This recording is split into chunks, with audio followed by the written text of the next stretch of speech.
amis béliers, bienvenue. Alors aujourd'hui, nous allons regarder quelles sont vos énergies pour la fin du mois de mars 2026. Évidemment, vous le savez, cette guidance est complémentaire à celle que j'ai déjà réalisée pour le mois de mars.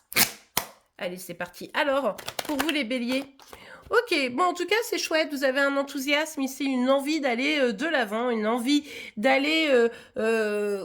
comment dire, conquérir le monde un petit peu, hein, vous voyez cette idée. En tout cas, une véritable envie de vous lancer ou de vous relancer, peut-être dans un projet, peut-être dans une communication. On va voir la suite.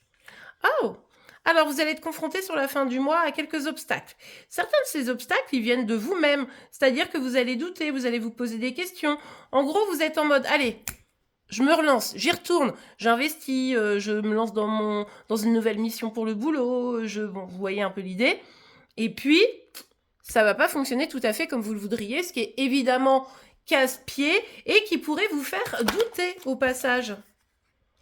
Ok, on a la reine de coupe ici. Pourtant, on a quelque chose d'assez qui vous tient à cœur. Alors, je suis obligée de voir qu'on peut avoir quand même une énergie, comment dire, une énergie sentimentale, donc on va en parler également, vous le savez quand même, hein, le sentimental, c'est sûr, c'est l'imadi, mais bon, ici, on a quelque chose, visiblement, il y a quelqu'un qui a du mal à venir jusqu'à vous. Alors, est-ce que c'est cette personne qui bloque, ou est-ce que c'est vous qui bloquez? Mais voyez, on a vraiment ce mur entre vous deux. Après, si c'est vous la reine de coupe, autant vous dire que la personne, effectivement, n'est pas dans la même énergie. Hein, donc, vous avez peut-être raison de vous méfier un peu. Si c'est vous le valet de bâton, il va falloir faire des efforts. Allez, on y va, on continue.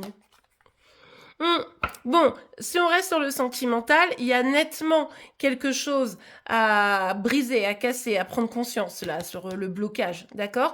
Mais sur l'autre domaine, celui où on a envie d'aller, quelque chose qui nous tient à cœur, et on voit que ça bloque, ça nous casse les pieds, c'est parce que vous manquez peut-être d'objectivité, vous ne regardez pas les choses suffisamment avec votre tête et un peu trop avec votre cœur. Donc là, ça vaudrait le coup de faire un petit pas de recul et d'aller analyser, comprendre ce qui est en train de se jouer, comprendre le blocage pour sortir de cela et pouvoir avancer pleinement. En fait, ici, il faut associer ce que vous dit votre cœur et ce que vous dit votre tête de manière à aller vers le projet qui vous tient à cœur, quoi. Ouais.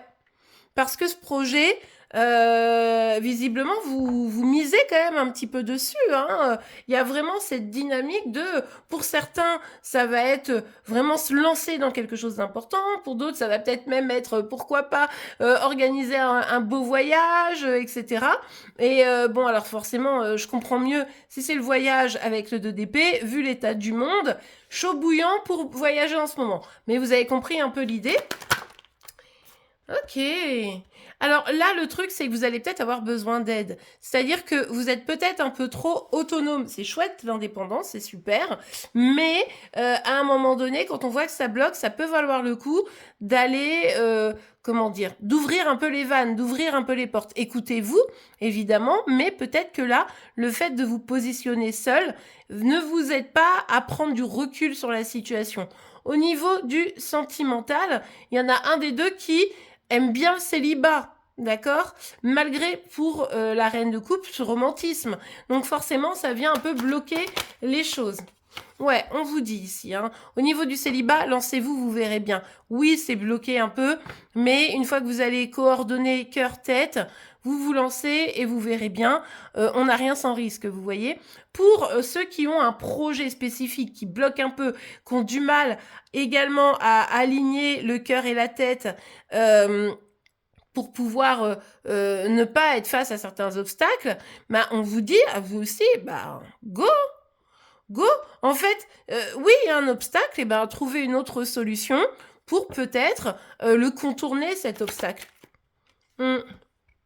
Là, quoi qu'il arrive, je pense que fin mars, vous n'allez pas tout à fait trouver de solution à votre problématique. D'accord? L'enthousiasme ne suffira pas. On l'avait compris. C'est un peu bloqué, c'est un peu plus difficile. Il y a encore des prises de conscience à avoir. Et tant que ces prises de conscience ne seront pas là, eh bien, vous allez être un peu... comment on dit? Le popotin entre deux chaises. Donc ici, prenez le temps d'y voir clair avant de vous lancer, mais une fois que c'est un peu plus clair, lancez-vous. Et pour certains, c'est le fait de ne pas vous lancer qui fait que bah vous n'y voyez pas clair. J'aimerais aller vers cette personne, mais oh là là, ça a l'air compliqué, oh là là, ça me fait douter, etc. Bah lancez-vous. Comme ça, vous saurez si la personne est intéressée ou pas. Mais en attendant, ne pas y aller vous plonge, vous laisse encore dans cette zone instable et désagréable, quoi. Et bien voilà les amis, j'espère que cette guidance vous aura pu aider. C'est le cas, n'oubliez pas de liker, vous pouvez évidemment vous abonner pour être informé tous les jours de vos énergies par signe astro. En attendant, je vous souhaite une excellente journée et je vous dis à demain. Au revoir.